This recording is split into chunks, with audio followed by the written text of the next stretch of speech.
traumatisé le plus dans tout ce que j'ai vécu, dans mes reportages de guerre, enfin de mes reportages tout court, c'est le fait, par exemple, qu'au Congo, je trouvais que c'était un peu spécial.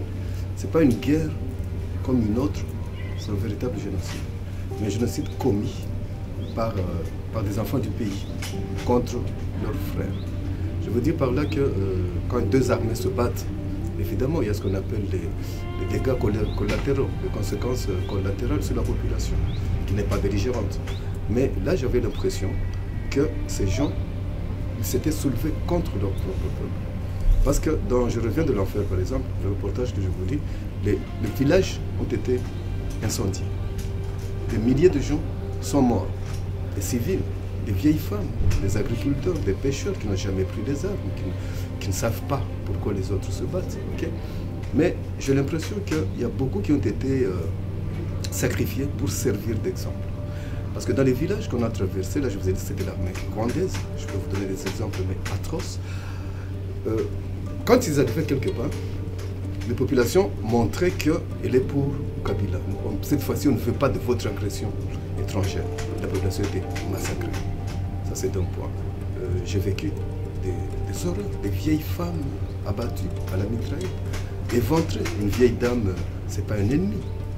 Elle n'a pas d'arme, elle n'a même pas une dame de rasoir. Mais pourquoi vous la tuez devant ses enfants? Pour servir d'exemple, en fait.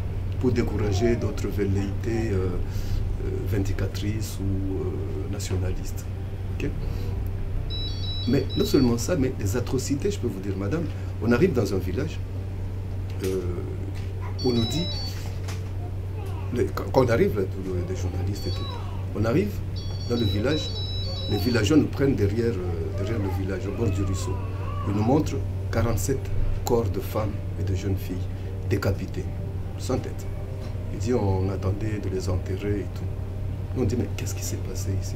Ils disent l'armée, les libérateurs entre guillemets, elle est passée ici il y a 2 jours.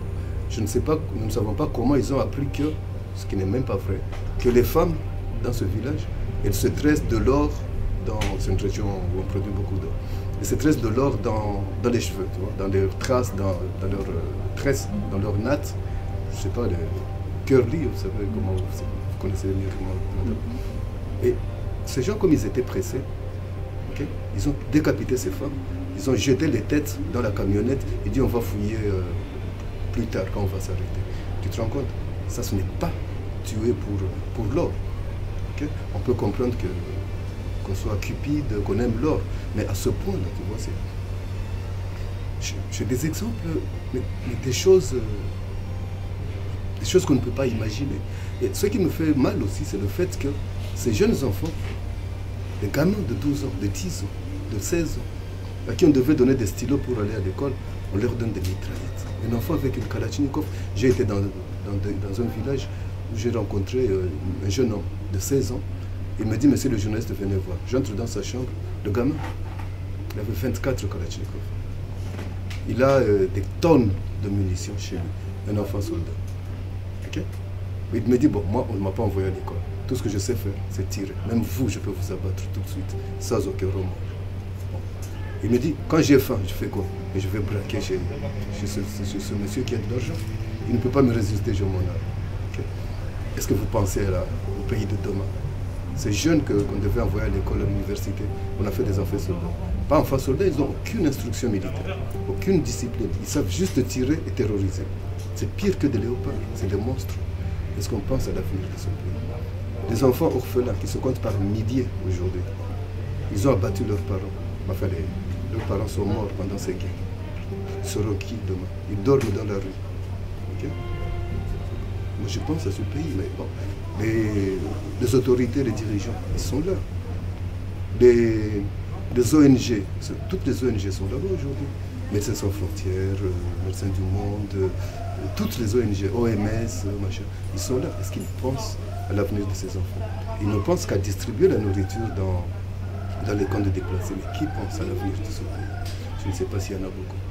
Okay? Il y a des compagnies qui sont ici, en France, en Europe. Okay?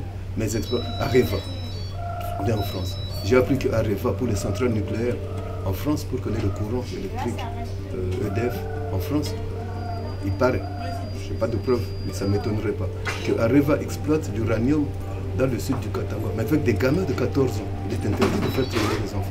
Mais des gamins de 14 ans, Areva les fait fonctionner là-bas pour 50 centimes par jour ou 1 euro par jour, sans aucun gant de protection. Okay. C'est une matière radioactive. Ils s'en foutent complètement tant qu'il y a de l'électricité en France. Okay. Il y a tous les Chinois qui sont là-bas, et la mission des Nations Unies, je ne sais pas si j'en ai parlé. Mais ils s'en foutent complètement de cette population. Les Chinois de la mission des Nations Unies, ils ont mis leur camp juste au bord du lac Kivu, mon lac, qui est plein de gaz méthane. Okay. Mais est-ce que vous savez que les Chinois, ils ramènent de Chine des petits réchauds, okay, et puis ils ont leur petite pompe, ils prennent allègrement le gaz méthane du lac Kivu, qu'ils mettent dans les réchauds et qu'ils vendent à ma grand-mère. Okay. Après ils donnent quelque chose au ministre, au gouverneur, ça s'arrête là. Je pense que c'est pour ça qu'ils sont là. Chaque jour, très souvent, il y a des scandales qui sont étouffés, évidemment. Les petits blancs de la mission des Nations Unies qui sont pris dans les viols de femmes, dans l'exploitation des minerais. Évidemment, c'est étouffé tout de suite. On les renvoie dans leur pays. Ils sont tranquilles. Au moment où nous parlons, tous les militaires uruguayens, ils sont bourrés à mort. Ils se lèvent le matin, ils commencent à boire avec des prostituées et tout. Ils sont en vacances. Depuis 1999. Vous croyez que ça va changer demain? Ils ont un double salaire. Okay. Ils ont un double salaire, ils sont là. Je vous ai donné des exemples. Je vais en reportage dans la plaine de la Ruzizi, au long du lac Tanganyika. C'est un exemple. Et là, évidemment, en moto, taxi moto. Donc il y a le chauffeur de la moto et moi-même. Parce que je ne peux pas engager ma Jeep là où il n'y a pas de route. On traverse un village. Je vois tous les villageois qui sont massés au bord de la route.